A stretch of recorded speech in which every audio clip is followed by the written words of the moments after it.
Bien, la verdad que Dios es bueno y es maravilloso, ¿verdad? Decía una de las alabanzas, y su grandeza se manifiesta en toda la creación, y verdaderamente así es. De hecho, la Biblia inicia con la creación de Dios. Dice en Génesis que Dios creó la tierra estando desordenada y vacía y en tinieblas, y así estaba nuestra vida también, desordenada, vacía, en tinieblas. Pero Dios no se limitó únicamente a crear todo lo que conocemos, ¿ya? Sino que sustenta esa creación. Dice, conocía, eso lo entendía Job, y dice, pregunta a la creación y ellos te enseñarán. La naturaleza habla del Creador, de manera que no tenemos ningún tipo de excusa, aunque no conozcamos o leamos la Biblia. Podemos ser inclusive analfabetas y no tenemos excusa. Observamos la creación, miramos la belleza de la creación y debemos de reflexionar en ella.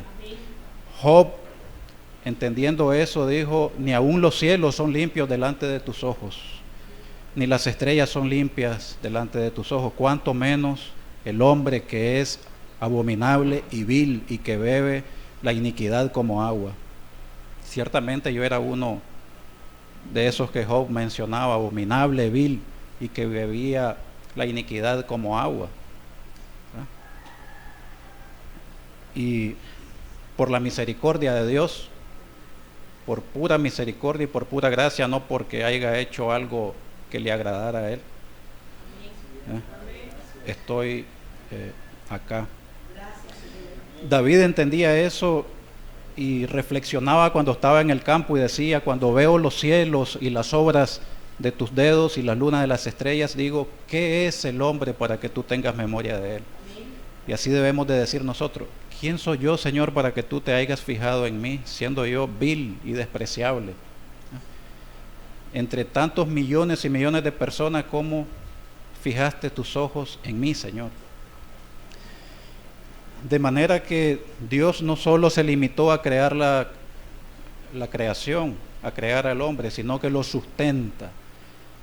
Por eso, cuando estaba nuestro Señor Jesucristo, decía, mirad las aves que no trabajan, no siembran, no recogen, y cómo Dios las alimenta.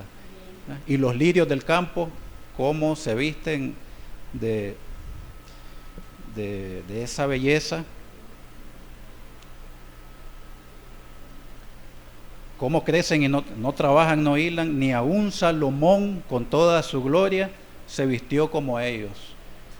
¿Cómo sustenta Dios la creación? Decía, y es por esto que a Jesucristo lo cuestionaban cuando Él hacía milagros en los días de reposo, como que Dios estuviera descansando en el día de reposo. Y decía un predicador, Sproul, si Dios descansara, si Dios estuviera descansando hoy en el día del Señor, tu corazón se detendría, las estrellas colapsarían, tú dejarías de respirar. De tal manera, Dios está sustentándote hoy a ti, a mí y a toda la creación. No has dejado de respirar, tu corazón sigue latiendo, sigue tratando contigo, envía predicadores. Aquí tenemos al hermano Alan Porras, que nos va a predicar la palabra de Dios. Él quiere ser el capitán de tu vida. Así que búscalo mientras pueda ser hallado. Mientras esté cercano, habrá un momento en que no va a poder ser hallado, en que no estará cercano. Conozco amigos que me dicen, cuando esté en agonía yo buscaré de Él. Dios conoce el corazón perverso del ser humano y sabe sus planes, y Dios no puede ser burlado, ¿verdad? Cuando llegue ese momento seguramente no va a poder arrepentirse porque su corazón estará muy duro. Así que hoy es el día de la salvación. Te invito, como dijo Pablo, palabra fiel y digna de ser recibida es esta, que Cristo Jesús vino al mundo al morir por los pecadores, de los cuales yo soy el primero. Todos somos ese primer pecador. Así que aquí está el hermano Alan, predicará la palabra de Dios. Dios nos bendiga a todos.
Ok. Sí. Bueno, buenos días. ¿Qué tal? ¿Cómo están? ¿Cómo pasaron la semana? Por la gracia de Dios, bien. Sí, gracias a Dios, ¿verdad? Ok, vamos. Interrumpir.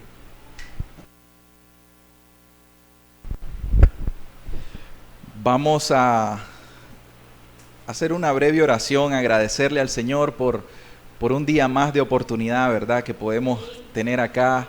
Gracias a Dios por cada uno de ustedes que han venido el día de hoy para escuchar la palabra del Señor, para adorar al Dios verdadero.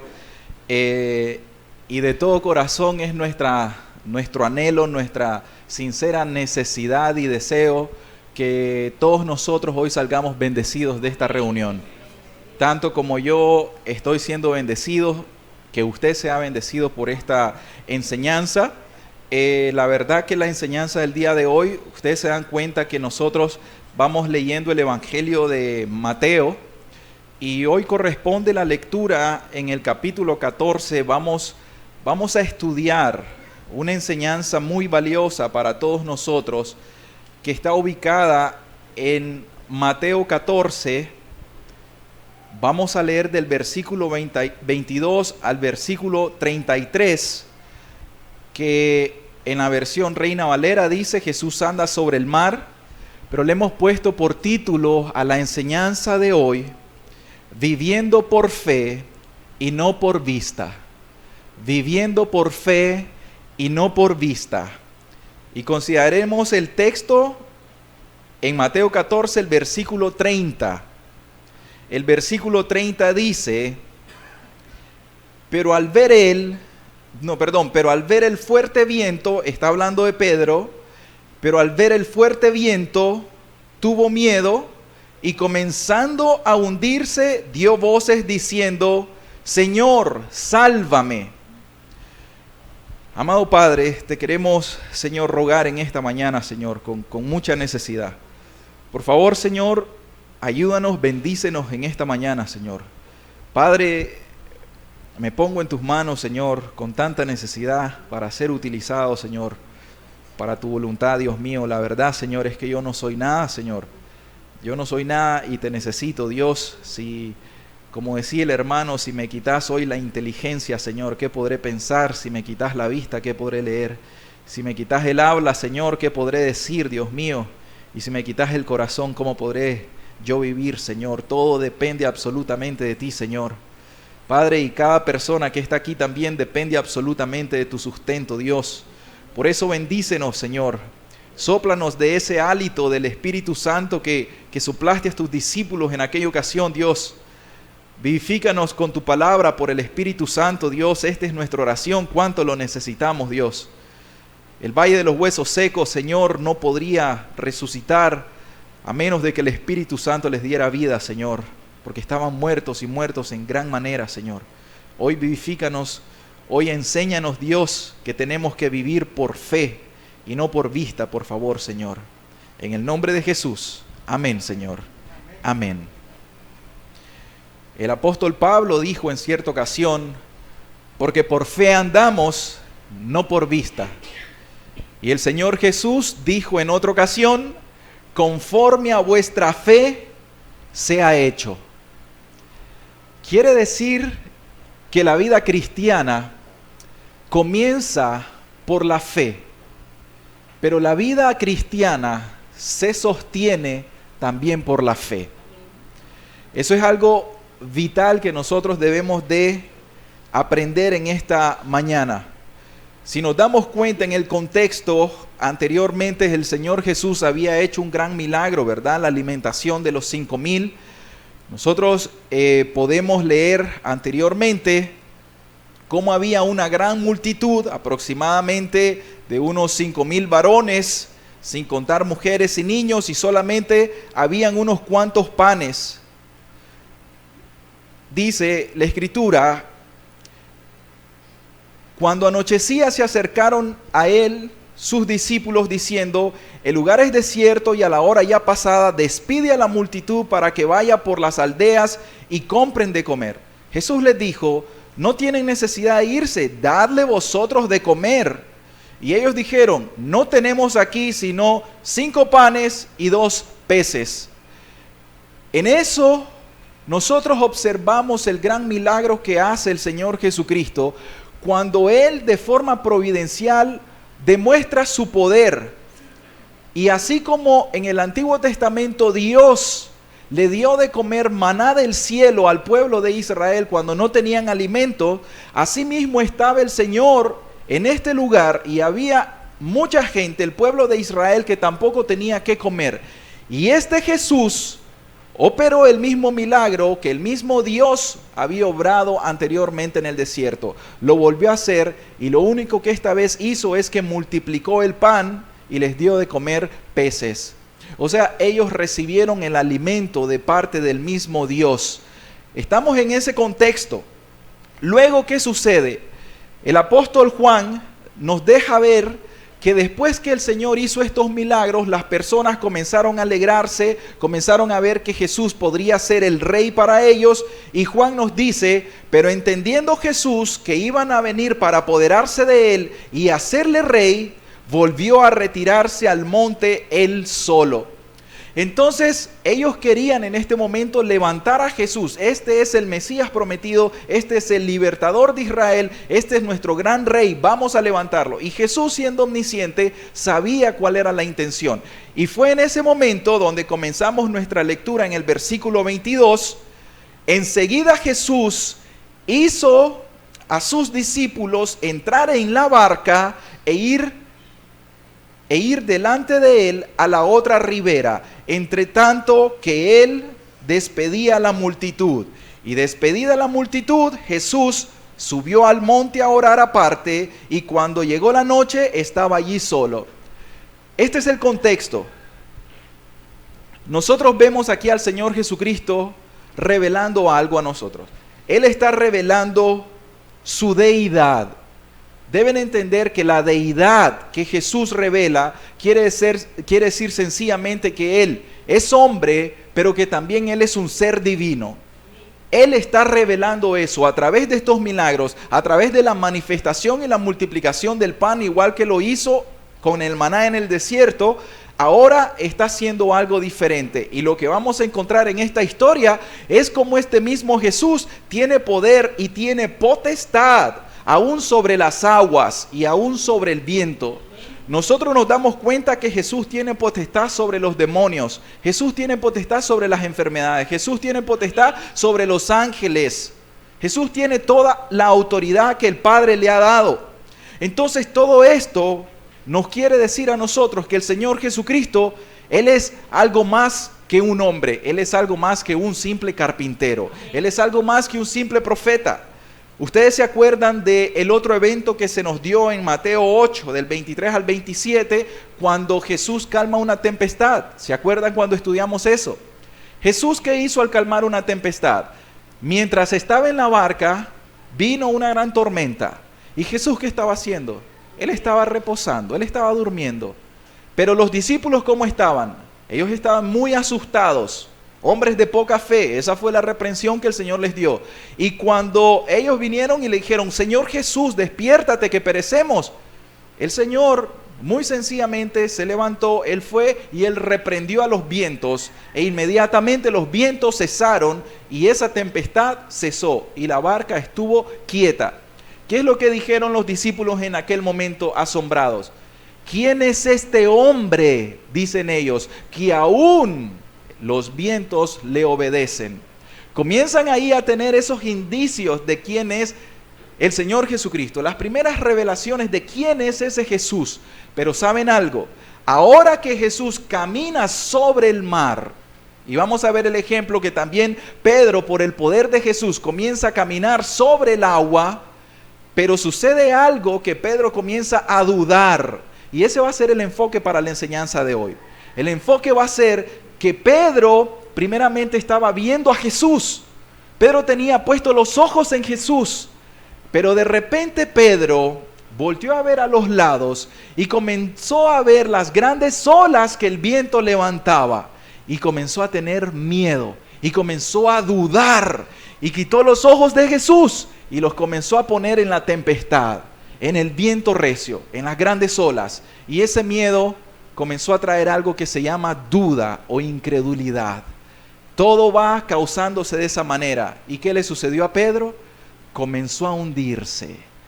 Primeramente Pedro, él salió, se bajó de la barca y como que estuviera sobre tierra firme, él caminó sobre la superficie del agua y no se hundió porque tenía los ojos puestos en Jesús, pero comenzó a hundirse cuando comenzó a despegar los ojos de Jesús y comenzó a ponerlos en la tempestad, en el recio viento y en las grandes olas. Y entonces, ¿qué pensamos de Pedro? Me van a disculpar que ando agripado hoy. Entonces, que el Señor Jesús nos ayude. ¿Qué podemos pensar de Pedro? ¿Quién era Pedro? Era un pescador. ¿Ustedes creen que Pedro fue la primera vez que estaba sobre ese mar? ¿Cuántas veces Pedro no salió a pescar en ese mar? Pedro conocía eso. Ya han haber cruzado muchas veces en barca ese mar. ¿Y qué sucedió en ese momento? Pedro sabía nadar. Salud. Pedro sabía nadar. Pero en ese momento había una gran tempestad y Pedro comenzó a dudar, y de eso es lo que vamos a hablar. Mis queridas personas, el problema que nosotros podemos tener y tenemos que aplicarlo, el problema que podemos tener nosotros como cristianos, es que durante nuestra conversión, nuestra fe inicial, nosotros comenzamos con una fe completamente a ciegas. Oigan, si usted quiere ser convertido, usted tiene que depositar una fe completamente ciega sobre la persona del Señor Jesucristo. Usted literalmente tiene que dejar morirse, usted tiene que dejarse caer muerto sobre los brazos de Jesucristo y decir: Señor, aquí estoy, te entrego mi vida es tuya, haz conmigo lo que querrás. Todo primer convertido hace ese tipo de oración. Se entrega a Jesucristo y le dice: yo estoy muerto, Señor, me entrego en tus manos. Pero ¿qué pasa? Hay un problema, que creemos de que nuestra fe inicial nos va a servir solamente para nuestra primera conversión. Y puede ser de que nosotros vayamos caminando y nos olvidemos que necesitamos esa misma fe. El caminar cristiano depende absolutamente de la fe que nosotros vamos a continuar teniendo en el Señor Jesucristo. La fe al inicio, es lícito que nuestra fe al inicio sea una fe débil, pero no es lícito que cuando nosotros vayamos madurando, nuestra fe continúe siendo débil. Porque vamos a ver cuando el Señor Jesús reprende a Pedro, por esto le dice: hombre de poca fe, ¿por qué dudaste? La reprensión no es que le dice, no le aplaude el Señor y le dice: bravo Pedro, tenés una fe débil, te felicito por eso. No, le dice: hombre de poca fe, ¿por qué dudaste? Al Señor no se complace de que nosotros como cristianos tengamos una fe débil. Es normal que nosotros en nuestro comenzar cristiano, en nuestro inicio, es normal que nuestra fe sea débil, pero esta fe debe ser fortalecida en el camino. Amén. Y por eso el título es Viviendo por fe y no por vista. ¿Cuál es la tesis doctrinal que tenemos para esto? La proposición. Miren, la verdad o la doctrina que usted debe aprender el día de hoy es que el éxito espiritual de nuestra vida cristiana depende de tener los ojos puestos en Jesús. Y esto es en su poder y en su palabra. Voy a repetir eso.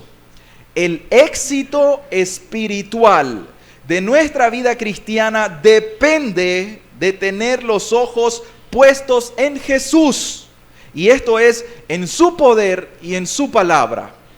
A lo inverso quiere decir que si nosotros despegamos los ojos en Jesús y ponemos nuestros ojos sobre las circunstancias de la vida, vamos a tener lo contrario del éxito espiritual. ¿Y qué es? Fracaso espiritual. O sea que en lo negativo, el fracaso espiritual de nuestra vida cristiana va a depender de que nosotros tengamos los ojos puestos en las circunstancias y no en Jesús. Y hoy vamos a estudiar el ejemplo de Pedro. Vamos a iniciar versículo a versículo. Vamos entonces al Evangelio de Mateo, capítulo 14, versículo 22. Lo primero que vamos a entender acá o a estudiar es quiénes son los personajes y cuál es la circunstancia de esta historia o de esta narrativa. Los personajes, versículo 22. Enseguida Jesús hizo a sus discípulos entrar en la barca e ir delante de él a la otra ribera, entre tanto que él, este es Jesús, despedía a la multitud. O sea, ya la multitud ya es dejada atrás. Ahora el enfoque es en los discípulos, en Jesús. Versículo 23, despedida la multitud, subió al monte a orar aparte, y cuando llegó la noche estaba allí solo. Versículo 24, y ya la barca estaba en medio del mar, azotada por las olas, porque el viento era contrario. Mas a la cuarta vigilia de la noche, Jesús vino a ellos andando sobre el mar. ¿Quiénes son los personajes? Primero encontramos a Jesús. En esta historia Jesús se nos está manifestando en su deidad. Tenemos que estudiar eso, porque al final, como les decía en el versículo 33, lo que terminan diciendo los discípulos es, entonces los que estaban en la barca vinieron y le adoraron diciendo, verdaderamente eres hijo de Dios. Anteriormente ellos dijeron, ¿quién es este hombre que hasta los vientos calma? Le obedecen, se sujetan a él. Y en este caso, ellos hacen algo diferente, ellos van más allá. ¿Y qué dice la Escritura? Ellos le adoraron. Mis hermanos, tenemos que ser muy claros. La Escritura nos dice claramente, y en Apocalipsis, en sus últimos capítulos, cuando Juan, el discípulo amado, estaba en la isla de Patmos, él tuvo una revelación de un ángel. Y este ángel comenzó a revelarle, bueno, fue Dios, ¿verdad? Pero a través de un mensajero. Y entonces, cuando el ángel habla al final con Juan, ¿qué hace Juan?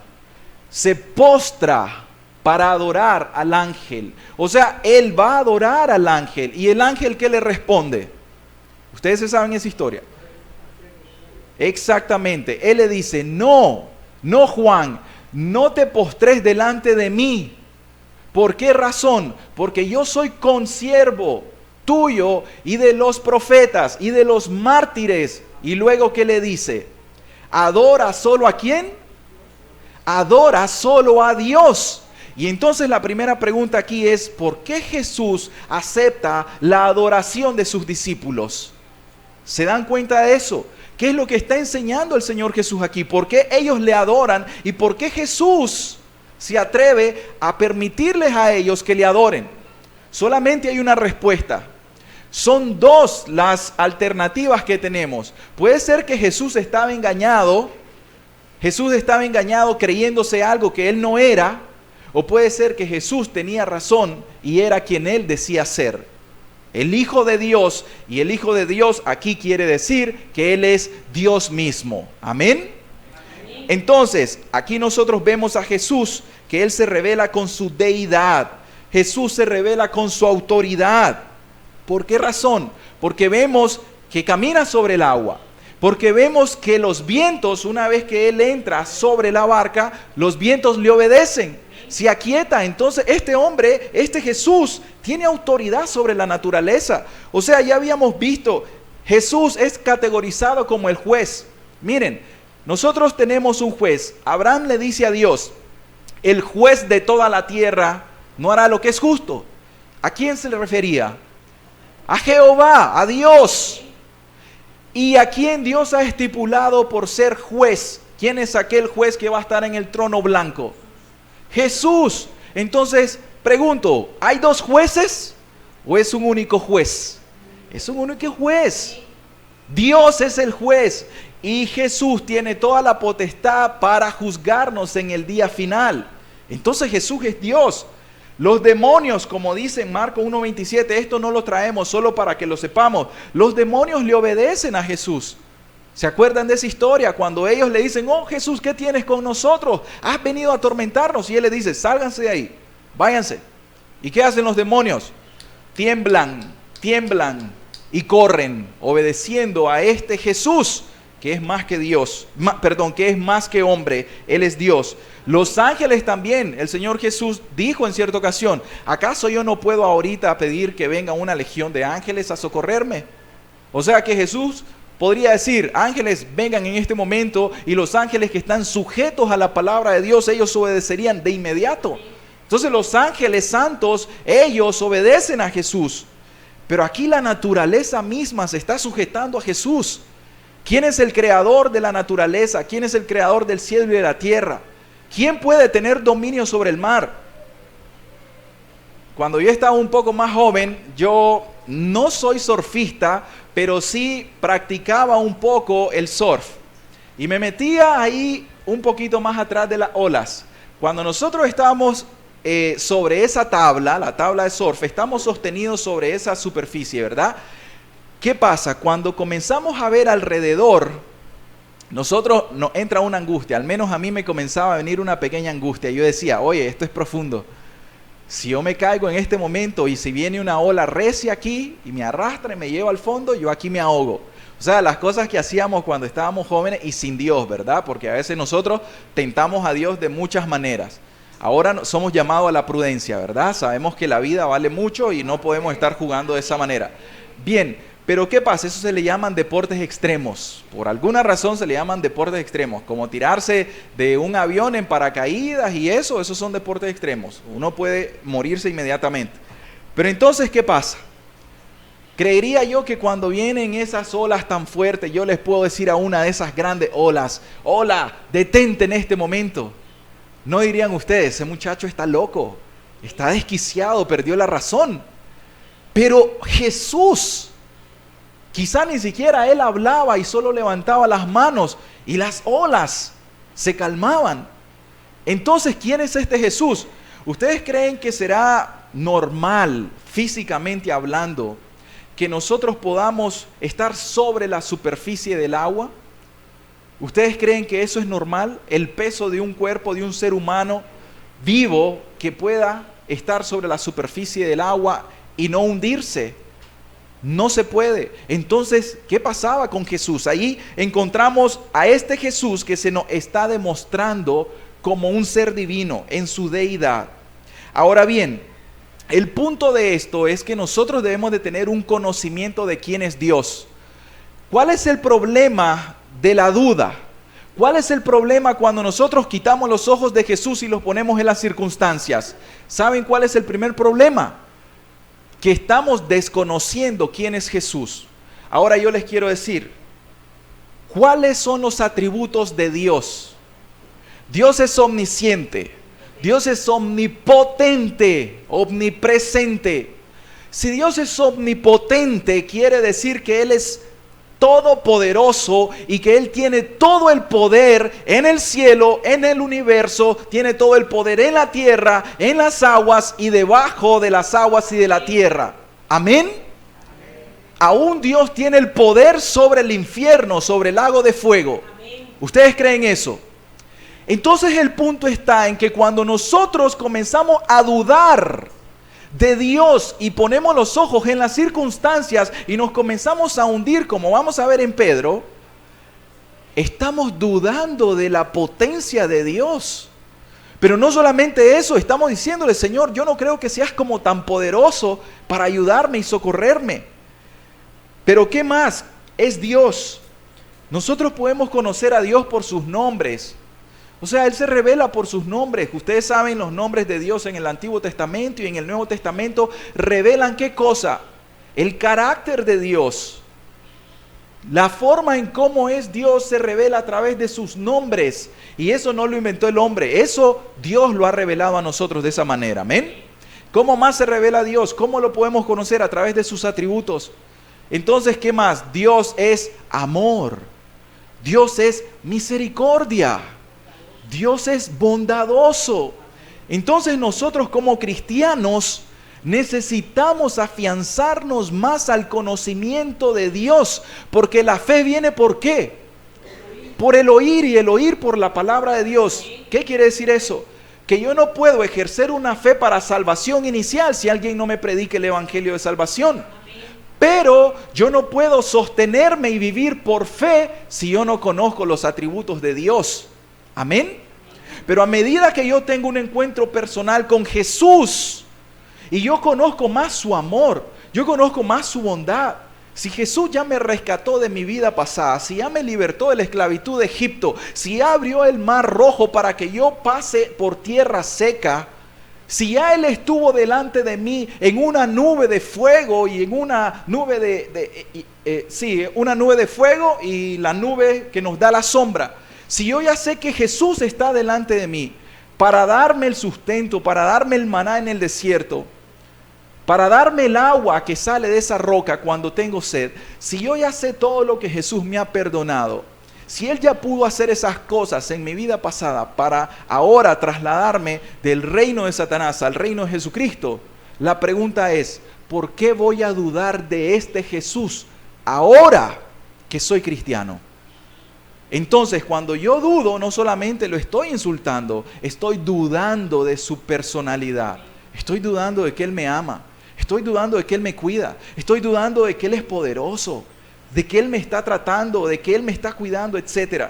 Entonces, el primer personaje es Jesús. Pero Jesús se nos revela de esa manera. Los siguientes personajes son los discípulos. En este caso son los 12. Y ellos representan ¿a quién? A todos nosotros los cristianos. Pero hay un personaje particular entre ellos. ¿Quién es? Pedro. Y aquí es donde nosotros vamos a hacer llamado al tema de la personalidad de Pedro. Mis hermanos, todo ser humano tiene una personalidad. A esto se le conoce como un temperamento y un carácter. Pongamos atención a esto. Todo ser humano tiene un temperamento. El temperamento que nosotros tenemos es diferente para cada uno. El temperamento es una predisposición natural e innata a reaccionar ante las circunstancias. Eso es importante que nosotros sepamos eso. Miren, se han estudiado 4 distintos tipos de temperamento. El temperamento colérico, el temperamento melancólico, el temperamento sanguíneo y el flemático. Cada uno de ellos tiene su definición. A Pedro lo podemos categorizar con un temperamento sanguíneo. Y vamos a ver por qué. ¿Por qué? Porque un temperamento sanguíneo es una persona que actúa de forma espontánea. No piensa mucho, pero actúa. Una persona apasionada. Actúa inmediatamente, pero tiene un problema. El problema está en que esa emoción, ese celo es de corta duración. Y vamos a encontrar que eso es lo que le pasó a Pedro. Este tipo de carácter, cuando él ve al Señor Jesús, él lo estaba esperando. ¿Qué hizo Pedro? Se bajó de la barca y ¡bum! Se tiró al agua y comenzó a caminar. Pero comenzó a caminar de una forma esporádica, espontánea, inmediata. Pero en un momento su fe comenzó a sucumbir. Y cuando él comenzó a dudar, comenzó a hacer una fe de corta duración y comenzó a hundirse. Ahora, el carácter de las personas, nuestro carácter está compuesto por distintas virtudes.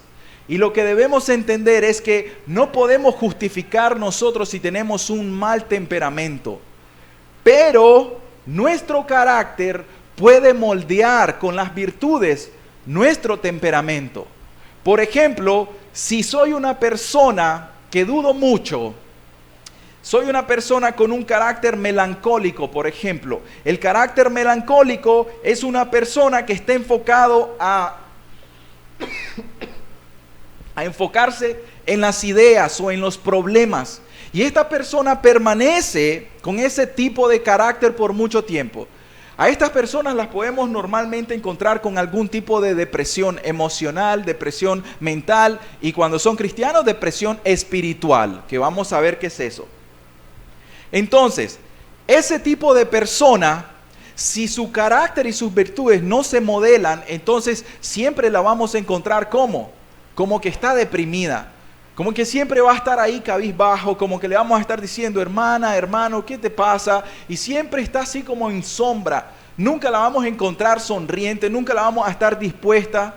¿Por qué razón? Porque siempre está enfocado en las ideas. Y eso es importante. Entonces, las virtudes tienen que venir a moldear nuestro carácter. ¿Y cuáles son estas virtudes? Por ejemplo, la prudencia, la templanza o el dominio propio, la paciencia, la fortaleza, la humildad, la justicia, todo eso tiene que moldear nuestro temperamento. Vamos a poner otro ejemplo. Un temperamento de tipo colérico. Imaginémonos que el hermano aquí, él es colérico.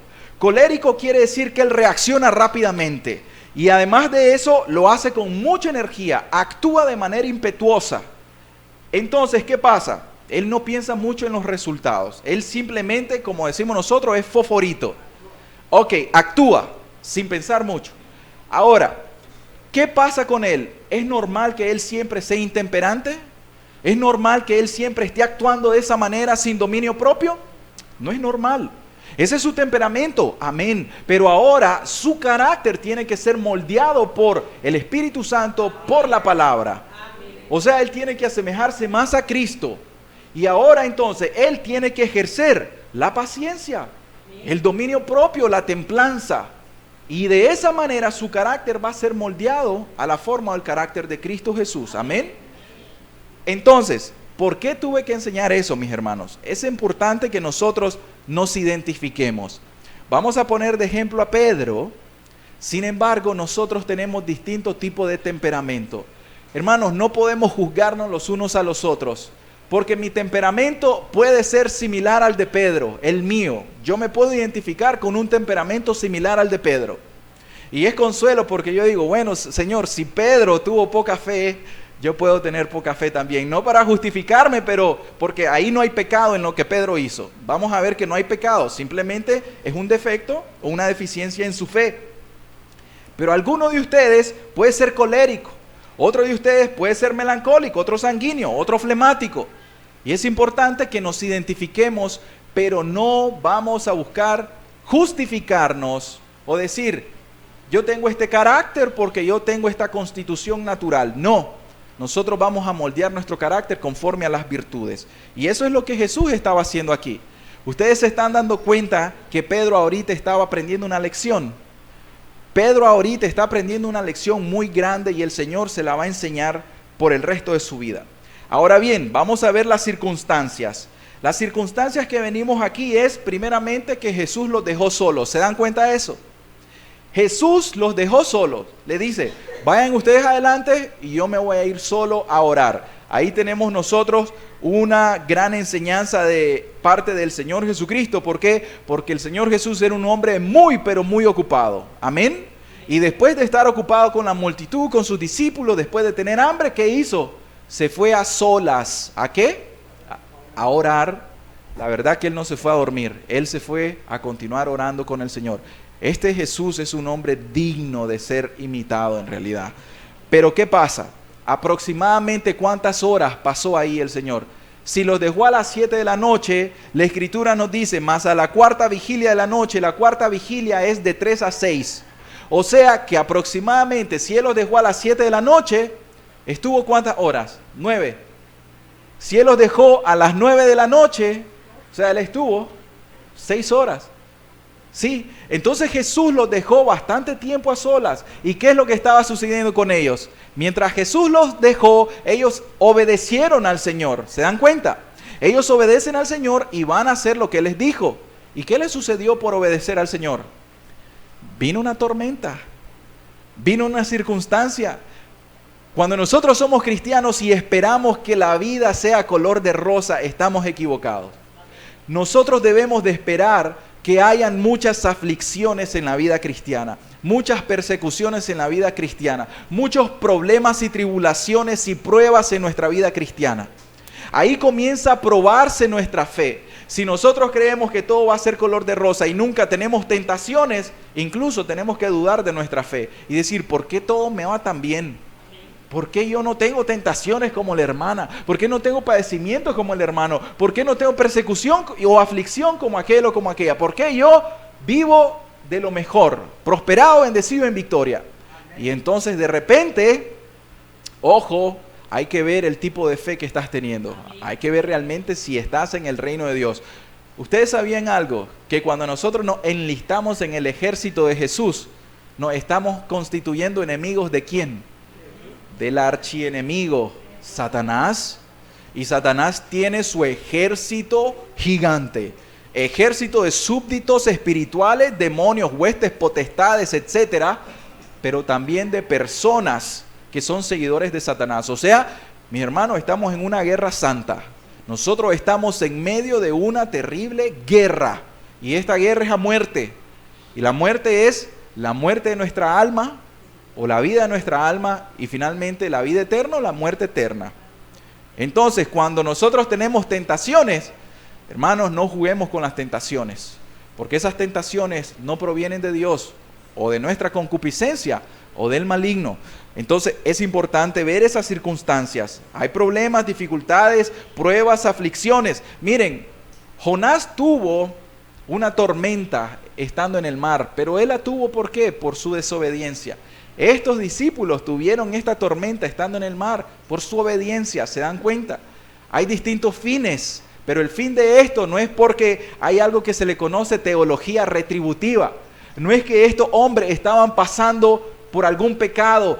Nosotros pecamos ahorita y porque dudamos de Jesús, por eso nos acontece esto. Esta tormenta viene porque pecamos. No, sencillamente ellos están siendo puestos a pruebas porque es necesario que se vea la gloria de Dios.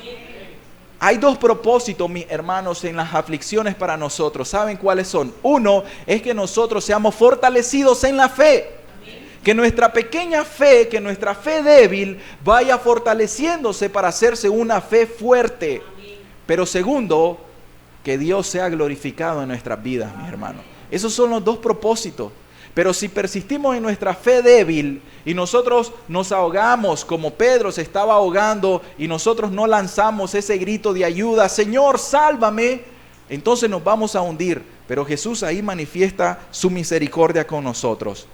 Así es que es importante ver al Señor que aunque Él los dejó solos aparentemente, Jesús no los dejó nunca solos.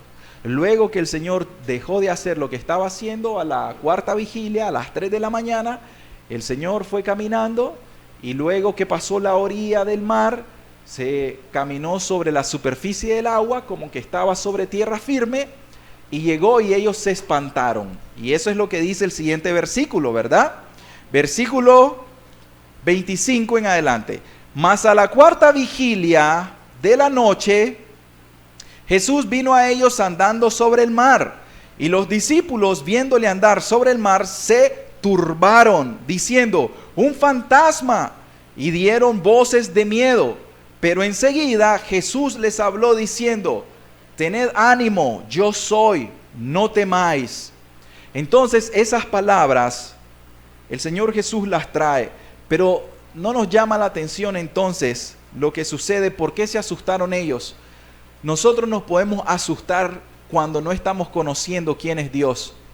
Oigan, cuando nosotros solamente vemos un carácter de Dios, por ejemplo, si solo vemos la ira de Dios, la justicia de Dios, y nosotros no vemos su carácter de amor y misericordia, obviamente nosotros vamos a vivir atemorizados.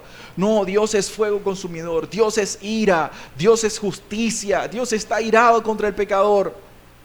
Entonces en ese momento nosotros vamos a vivir diciendo, si yo hago esto, si yo digo una mala palabra, un mal pensamiento, lo que sea, Dios está listo para mandarme al infierno.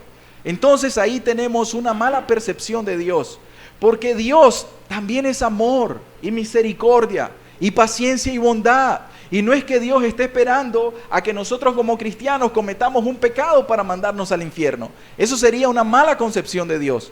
Pero nos vamos al otro extremo. En el otro extremo, ¿qué sucede? Que Dios es amor, Dios es misericordia, Dios es paciencia.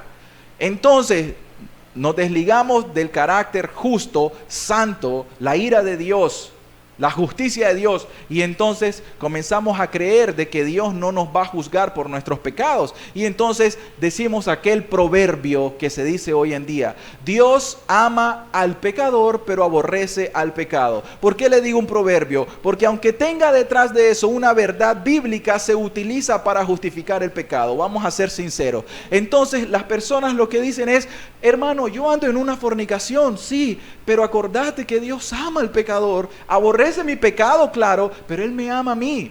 Sí, tiene cierta verdad, pero la verdad que hay detrás de eso es que si no te arrepentís de tu pecado, vas a perecer. Entonces, esas son las malas teologías que se utilizan hoy en día para justificar al pecado. ¿Vieron qué importante es que nosotros nos demos cuenta de quién es Dios? Job 9:8 dice: Él solo extendió los cielos y anda sobre las olas del mar. ¿A quién se está refiriendo Job? A Dios. Job 9:8, si lo podemos proyectar, hay algunos textos que si gustan lo buscan. Pero dice: Él solo extendió los cielos. ¿Quién? Dios. Y anda sobre las olas del mar. ¿Quién andaba sobre las olas del mar aquí? Jesús. Entonces, ¿qué nos dice este texto? Jesús es Dios. E Isaías 51:10 nos dice acerca del Redentor: ¿no eres tú el que secó el mar, las aguas del gran abismo, el que transformó en camino las profundidades del mar para que pasaran los redimidos? O sea que al final, ese Dios que le dijo al mar rojo: ábrete, y este obedeció, aunque lo hizo por mano de Moisés, pero ese poder divino lo estábamos viendo ahorita sobre el poder del agua nuevamente. ¿Se dan cuenta? O sea, como que los discípulos acaban de cruzar el mar rojo en este momento. Ellos iban en el mar y ellos fueron puestos a pruebas. Y Jesús les muestra quién es Él. Pero luego, ¿qué es lo que nosotros encontramos? Que aquí Jesús viene a calmar sus miedos. ¿Por qué? ¿Qué es lo que les dice? El Señor les dice: tened ánimo, yo soy, y no temáis.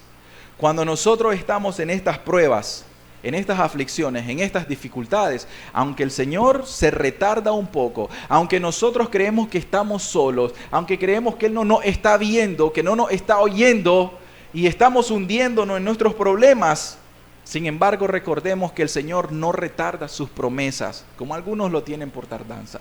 El Señor viene pronto para socorrer a su pueblo. Amén. Y esta es la fe. Ahora, en lo que resta del tiempo vamos a desarrollar el ejemplo de Pedro. Vamos a ver lo que sucedió con el apóstol Pedro. Si ustedes se dan cuenta, el apóstol Pedro es extremista. ¿Se han dado cuenta de eso? Ustedes se dan cuenta que Pedro en un momento está diciendo: tú eres el Hijo de Dios. Y le dice el Señor: bienaventurado Pedro, esto no te lo reveló carne ni sangre, sino Dios que está en el cielo. ¿Y qué pasó en un momento después? El Señor, ¿qué palabras le estaba diciendo a Pedro? Apártate de mí, Satanás, porque me eres tropiezo. Vimos los dos extremos de Pedro. Vemos a Pedro diciéndole: Señor, yo voy hasta la muerte. Aunque ellos te dejen, yo muero. Qué valentía de Pedro. ¿Y cómo lo vemos a Pedro después? Negándolo cuántas veces. Yo no lo conozco, yo no lo conozco. Y perjuró: yo no lo conozco. Si ven a ese Pedro de esa manera. Entonces, es importante ver ese carácter de Pedro. Y es importante que nosotros veamos el carácter que nosotros tenemos también. ¿Cuál es nuestro temperamento? Identifiquemos nuestro temperamento para que así moldeemos nuestro carácter. Ahora bien, vamos a ver el ejemplo de Pedro. Primeramente veamos a Pedro como digno de imitar en su coraje, en su valentía. Versículo 28 y 29. Dice: entonces le respondió Pedro y dijo: Señor, si eres tú, manda que yo vaya a ti sobre las aguas. Y luego le dice: y le dijo Jesús: ven. ¿Y Pedro qué hizo? Y descendiendo Pedro de la barca, andaba sobre las aguas para ir a Jesús. No, Pedro no solamente lo dijo de la boca para afuera, Pedro lo iba a hacer. ¿Vieron qué intemperante es Pedro? Pero tiene coraje. O sea, no es una persona cobarde en ese momento. Él dice, Señor, aquí estoy. Y saca la espada y ¡bum! Y le da al enemigo. Ese es Pedro. ¿Y qué pasa acá? Pedro quería ir a Jesús. Miren que Pedro no es que quería estar y caminar sobre el agua para que los otros discípulos dijeran, miren, yo puedo también caminar sobre el agua y estar jugando. No, él quería ir a ver a Jesús. Ese era su propósito, porque dice, deja que yo vaya a ti. Pero también, oigan esto, Pedro le pidió autorización a Jesús, porque le dice, Jesús, manda a que yo pueda ir a ti y caminar sobre las aguas. Manda. Entonces él se subordinó a la autoridad de Jesús. Sabía de que si él decía, Señor, yo voy a ir, sin la autoridad de Cristo, él se iba a hundir. Pero si Jesús nos autoriza, nosotros podemos ir. Es importante cuando nosotros vamos a establecer un proyecto en nuestras vidas, no decir, yo voy a ir, sino decir, Señor, ¿puedo ir? Y si el Señor te autoriza, entonces andás, porque Él te va a bendecir. Pero si el Señor te dice, no, no vayas, entonces no vayas, porque Él no te va a bendecir, porque Él te está diciendo, no lo hagas. Pero el ejemplo de Pedro, digno de imitar, es que él pide autorización a Jesús y luego es digno de imitar en su fe. ¿Por qué? Porque él se bajó de la barca y caminó sobre el agua. ¡Qué tremenda fe! Ustedes se imaginan estando ahí en el mar con una tormenta, porque sí había recios vientos y las olas se levantaban, había una tormenta. Tuvo fe Pedro, una gran fe, mucho más grande que la de cualquiera de nosotros para obrar este milagro. Y entonces él dijo, yo me bajo, y él comenzó a caminar. Qué gran fe la de Pedro. Y qué gran celo el de Pedro, porque descendió de la barca. No solamente lo dijo, no solamente creyó, sino que lo hizo. ¿Vieron eso? En eso es digno de imitar Pedro. Para todas las personas que no están convertidas en este auditorio, que todavía no se han arrepentido de sus pecados, yo les quiero invitar en este momento a que ustedes imiten este ejemplo de Pedro para su conversión. Que ustedes se entreguen al Señor Jesucristo. Yo les aseguro que con un acto de fe y de valentía, de coraje, como el que Pedro tuvo ahorita, ustedes se entregan en los brazos de Jesús. La respuesta es que el Señor Jesucristo los va a sostener por siempre. Amén. Lo único que tienen que hacer es creerle al Señor y entregarse en sus brazos. Decirle, Señor, aquí voy, y ustedes hacen ese salto de fe que hizo Pedro. Pedro se bajó de la barca, usted salte espiritualmente a los brazos del Señor Jesucristo, que lo va a socorrer. Pero bueno, aquí viene el pero. El pero está en el siguiente versículo, versículo 30. Pero al ver el fuerte viento, tuvo miedo y comenzando a hundirse, dio voces diciendo, Señor, sálvame. ¿Vieron el pero? ¿Cuál es el pero aquí, mis hermanos? El pero es que él tenía los ojos puestos en Jesús. Él vio a Jesús, Jesús venía caminando y le dijo de largo, Jesús, manda que yo pueda ir. ¿Dónde estás vos? Y el Señor le dice, ok, vení, dio autorización. Y Pedro camina, Pedro va, tiene los ojos puestos en Jesús. Pero cuando Pedro comienza a dar sus primeros pasos sobre el agua, comienza a ver, no literalmente el viento, sino la reacción del viento que es sobre las aguas. ¿Qué es lo que hace? Levantar fuertes olas, sacudir la barca. Y al ver las grandes olas, Pedro... Entonces, ¿qué comenzó a suceder en él? Comenzó a apartar la vista de Jesús y comenzó a ponerlas en el recio viento, en las olas. Y Pedro comenzó a dudar. Y aquí es donde viene su fracaso. No fracasó completamente por la gracia de Dios, pero su fe comenzó a menguar y a medida que menguaba su fe, él comenzó a hundirse. Vamos a ver lo que le sucede a Pedro.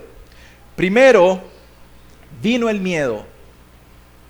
Vino el miedo y con el miedo vinieron las dudas. Y esto es lo que puede suceder en nuestras vidas. Cuando comenzamos a apartar los ojos de Jesús, comenzamos a tener miedo. ¿Por qué? Porque las cosas en este mundo son tenebrosas. Las cosas, las circunstancias en este mundo son muy grandes. Entonces comienza a venir el miedo. ¿Por qué viene el miedo? Por la duda. Oigan bien, pongan atención que esta es la enseñanza de esta narrativa. La duda comienza a traernos miedo. Si yo comienzo a tener miedo en mi corazón es porque estoy comenzando a dudar. ¿De quién? De Jesús. Recuerden lo que dijimos, de Jesús, su persona, de su poder y de su palabra. Entonces cuando yo comienzo a dudar su promesa, su palabra, de lo que Él hace por mí, comienzo a tener dudas y comienzo a tener miedo. ¿Pero por qué? Porque quité los ojos de Jesús y puse los ojos en las circunstancias. Ahora bien, la causa, tiene que saber cuál es la prima causa de este miedo, de estas dudas. Y recuerden esto, aunque lo repita 10 veces, porque comenzó a quitar los ojos de Jesús y los comenzó a poner sobre la tormenta. ¿Qué son las circunstancias? ¿Cuál es esa tormenta? ¿Cuál es ese fuerte viento para nosotros? Puede ser, ¿qué cosa? Puede ser el estado político en que nos podamos encontrar. Puede ser el estado económico en que le estemos nosotros ahorita. Puede ser nuestra salud. Puede ser las enfermedades que tenemos nosotros. Pueden ser las aflicciones o persecuciones. Pueden ser las dificultades. Puede ser nuestra propia familia. Puede ser nuestra propia iglesia. Podría ser que nosotros estamos en una iglesia y como decía Pablo, y se levantan falsos hermanos de entre nosotros y comienzan a hacer malas obras. Pueden ser todas esas cosas, pero ¿qué? ¿Cuál es la enseñanza de aquí? Entonces, si hay problemas políticos o inestabilidad económica, si yo tengo problemas de mi salud o tengo enfermedades, aflicciones, persecuciones, dificultades, dolores, angustias, mi familia no se está convirtiendo, mis hijos se están yendo en pos de los vicios, ya no quieren nada con Dios, ahora mi hija salió embarazada y todas esas cosas que son los problemas reales que nosotros podemos vivir. Y entonces si comenzamos a poner los ojos en estos problemas, ¿qué va a suceder con nosotros? ¿Qué le pasó a Pedro? Nos comenzamos a hundir. Y nuestra fe viene menguando, disminuyendo. Y viene la duda. Y la duda trae miedo. Y vamos a vivir ahora con miedo en nuestro cristianismo. Pero ¿cuál es la causa? Quitamos los ojos de Jesús y los pusimos en las circunstancias. ¿Cuál es el resultado de eso? Vean que hay una escalera de resultados. El resultado de este es el fracaso. Un fracaso espiritual. ¿Por qué? Porque Pedro se comenzó a hundir. Él comenzó a tener depresión espiritual. ¿Es lícito tener depresión espiritual? Vamos a ver qué dice Salmo 23:4. El Salmo 23:4 dice, Jehová es mi pastor, pero el versículo 4 dice, aunque ande en valle de sombra de muerte, no temeré mal alguno, porque tú estarás conmigo, tu vara y tu cayado me infundirán aliento. O sea, el salmista está diciendo en este momento, aunque yo ande en un momento de depresión espiritual, ustedes se han dado cuenta que los primeros salmos solo hablan de que David está bajo persecución. Y que está hablando, Señor, líbrame de mis enemigos, guárdame de mis enemigos, por favor, Señor. O sea, David estaba bajo persecución severa, literal. ¿Y qué sucedió? Al final él podría decir, Señor, estoy en valle de sombra y de muerte. Entonces, ¿qué es lo que hace en ese momento? Clama a Dios para que Dios venga a librarlo. Dice, no temeré mal alguno. Esta es fe. ¿Por qué? Porque tú estarás conmigo. Porque Pedro estaba ahí. Luego vemos la reacción de Pedro que dice, Jesús, sálvame, Señor. Entonces el resultado va a ser que vamos a comenzar a tener una depresión espiritual. ¿Por qué? Miren, hermanos, mientras hay fe nosotros somos sostenidos. Pero cuando dudamos nos comenzamos a hundir, espiritualmente hablando. Así Pedro comenzó a hundirse. Miren el Salmos 43:5. Dice, ¿por qué te abates, oh alma mía? ¿Y por qué te turbas dentro de mí? Espera en Dios, porque aún he de alabarle, salvación mía y Dios mío. Amén. Él está reflexionando consigo mismo y dice, ¿por qué te abates, alma mía? ¿Por qué te turbas? ¿Por qué estás turbado? Espera en Dios. Eso se llama confianza, fe. Ahora, ese es el resultado. Comenzó a hundirse, comenzó a fracasar, a tener una depresión espiritual. Pero luego hay una solución que se nos da aquí. Y entonces, ¿qué hizo Pedro? ¿Se hundió completamente? No.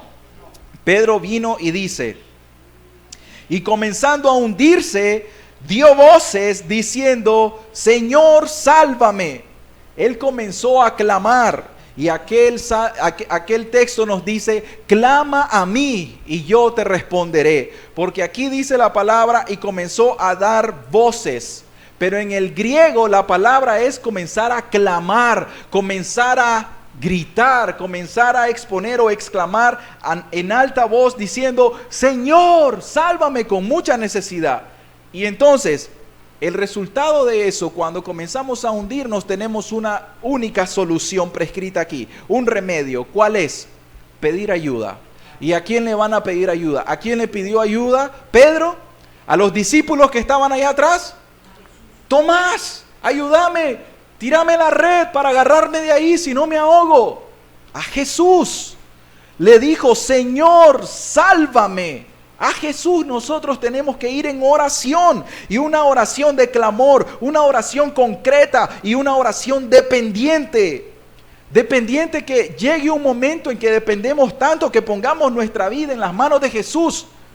En ese momento, si Jesús no clamaba al Señor para que lo salvara, Él se hundía y perecía. Él entregó literalmente su vida a Jesús, diciéndole, sálvame, Señor, por favor, porque yo no puedo. Entonces, cuando nosotros tengamos una circunstancia, cuando estemos en depresión espiritual por causa de los problemas de nuestra duda, por nuestra culpa, porque quitamos la mirada de Jesús y la pusimos en la circunstancia, tenemos una solución, y es clamar al Señor con todo el corazón y decir, sálvame, sálvame, ayúdame, Señor. Y ahí están los salmos para que los utilicemos. ¿Y cuál va a ser el resultado de eso si lo hacemos con fe?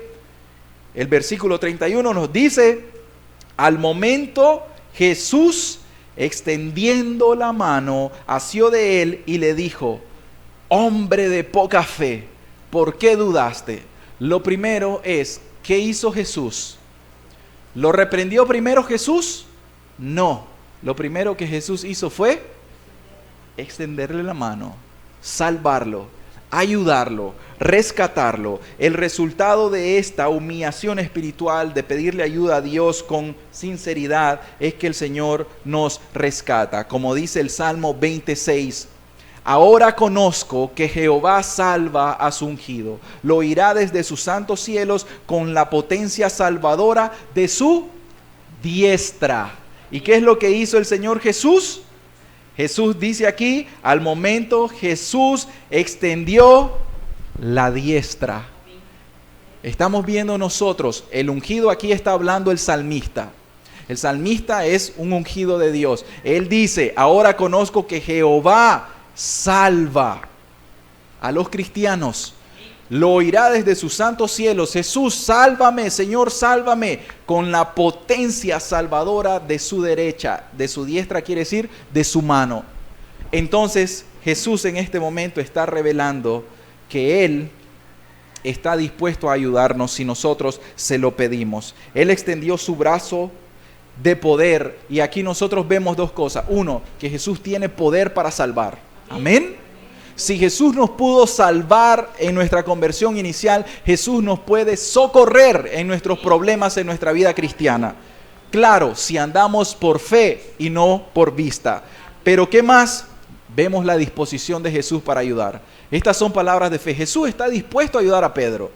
No, Jesús no quiere dejar que Pedro se hunda o se ahogue, pero Jesús necesita que Pedro aprenda una lección, que fortalezca su fe, porque Pedro estaba teniendo una fe muy débil, y Jesús no vio que eso tenía que ser de esa manera, porque a Pedro le venían cosas muy grandes, aún ser crucificado por el testimonio de Jesús. Tenía que ser preso, tenía que ser crucificado, morir por el nombre de Cristo. Y si Pedro tenía una fe tan pequeña como esa, lo iba a negar una vez, pero luego lo iba a volver a negar otra segunda vez. Me refiero a momentos, al final. Y entonces, ¿qué tuviéramos de Pedro? Un mal ejemplo solamente.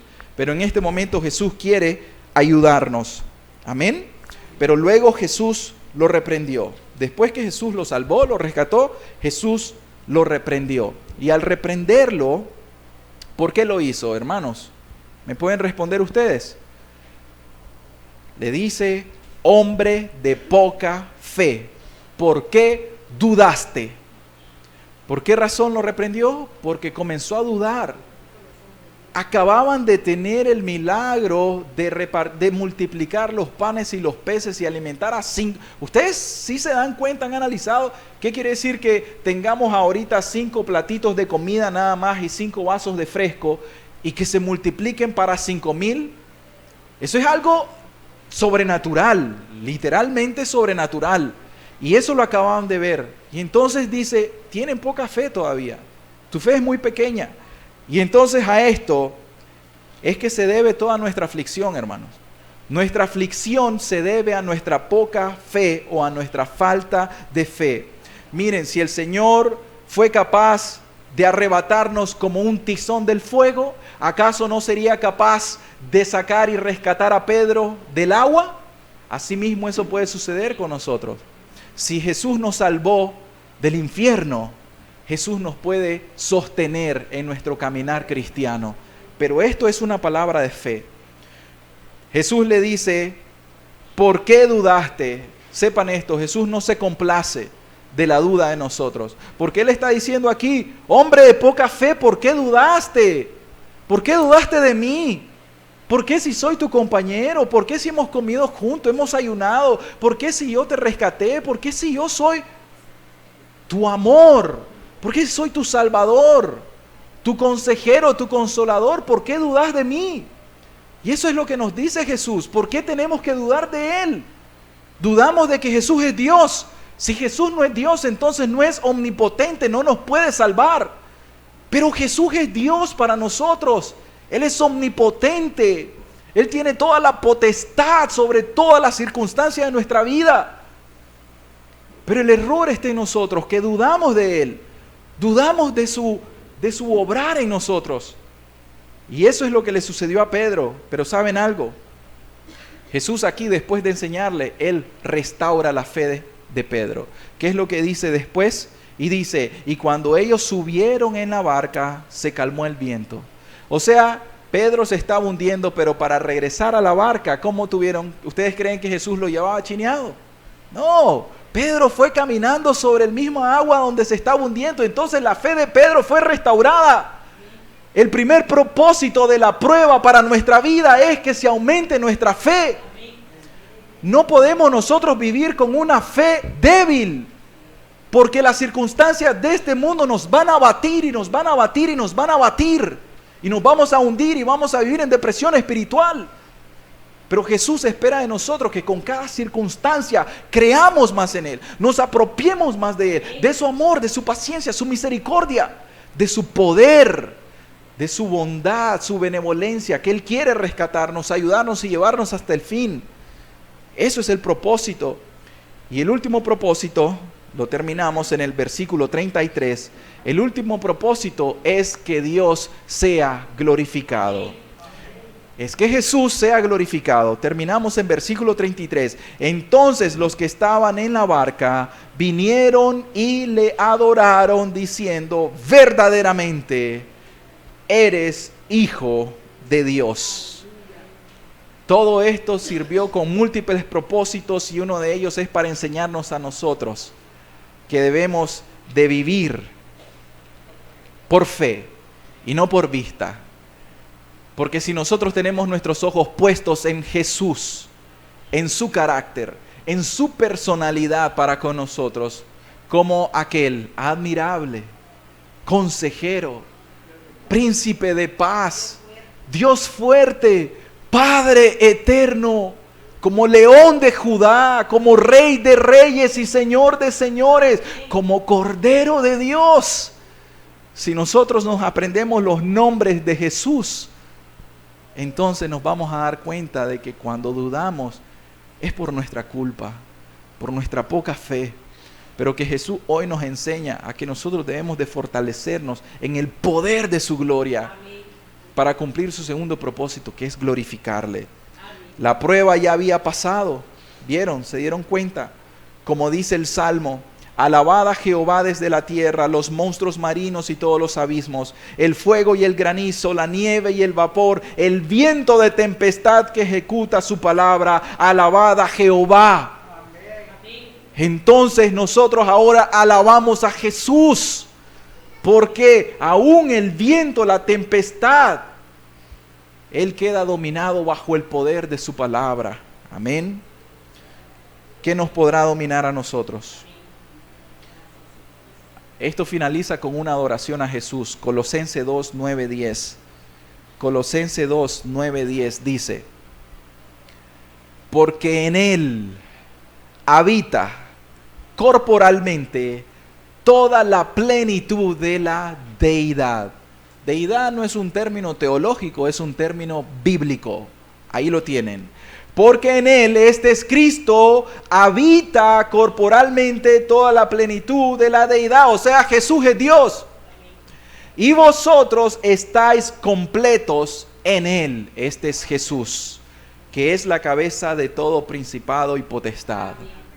Entonces, Él es la imagen del Dios invisible. Este para nosotros es Jesucristo. Y si los discípulos que estaban en la barca se postraron delante de Él en adoración, ¿acaso nosotros no lo vamos a adorar? Nosotros tenemos que adorar a Dios. ¿Saben por qué? Porque Jesús es digno de toda la gloria, de toda la alabanza, de todo el imperio, de toda la majestad. Jesús es digno de la adoración. Y si Jesús no es adorado, entonces quiere decir que es simplemente una criatura. Es como dicen o los testigos de Jehová u otras sectas: Él es el primer arcángel, el arcángel todopoderoso. Y nosotros no creemos eso, porque eso es una herejía. Porque ellos, si no creen que Jesús es Dios, Él les dice: si vosotros no creéis que yo soy, ¿qué les dice? En vuestros pecados moriréis. Y por otro lado dice: el que no tiene al Hijo, ¿qué cosa? No tiene al Padre. Entonces, si nosotros no tenemos a Jesús el Hijo, tampoco tendríamos al Padre. Así los testigos de Jehová, si no tienen al Hijo en su plenitud, tampoco tienen al Padre. Y así todas las personas que no creen en este Jesucristo, el Hijo de Dios revelado para nosotros, de esta manera, entonces en sus pecados van a morir por cuanto no creyeron en Él. Mis queridas personas, ¿creen ustedes que esta es una enseñanza muy importante para nosotros? Cada uno de nosotros tenemos un temperamento diferente. Eso es normal. Tenemos un temperamento diferente y cada uno de nosotros tiene que ser moldeado en nuestro carácter. Y Jesús nos va a moldear nuestro carácter a la manera en como Él escoja moldearnos. Todos tenemos en este lugar problemas, aflicciones, dificultades, pruebas. Todos nosotros, porque la Escritura dice: confirmando los ánimos de los discípulos, exhortándoles a que permaneciesen en la fe, diciéndoles: es necesario que a través de muchas tribulaciones, ¿qué cosa? Entremos en el reino de Dios. Es necesario que nosotros tengamos tribulaciones. El problema no está en las tribulaciones, el problema está en que nosotros dudemos. Y una vez más repetimos esto. ¿Cuál fue el problema de todo esto? Que Pedro dejó de ver a Jesús y comenzó a ver el problema. Así nosotros vamos a tener muchos problemas en nuestro caminar cristiano cuando dejamos de ver al Señor Jesucristo. Porque la Escritura dice: puesto los ojos en Jesús, el autor y el consumador de la fe. Amado Padre, te damos tantas gracias, Señor, en esta mañana, Dios, por esta enseñanza tan valiosa para nosotros, para tu iglesia, Señor.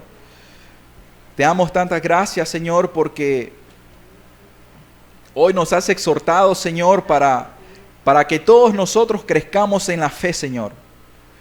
Para que como aquellos que estaban en el desierto, Señor, esperaban día con día el maná.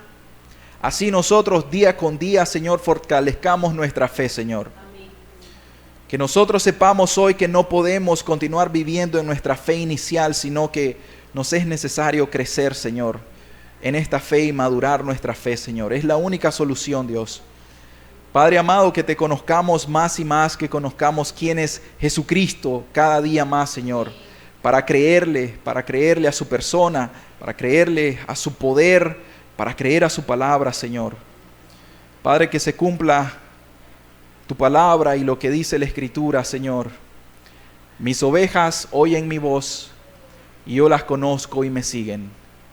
Y yo les doy vida eterna, y no perecerán jamás, ni nadie las arrebatará de mi mano. Gracias, Señor Jesús. Que toda la gloria sea dada para ti, Señor. Bendice esta palabra. Amén, Señor, y amén. Amén, Señor. Bueno, gloria al Señor Jesús. Me disculpan ahí por la voz, ¿verdad? Pero mis hermanos, podríamos ahora nosotros seguir a la segunda sesión y platicar acerca de esto. Porque esto es glorioso, mis hermanos. Ya estamos fuera de grabación, creo.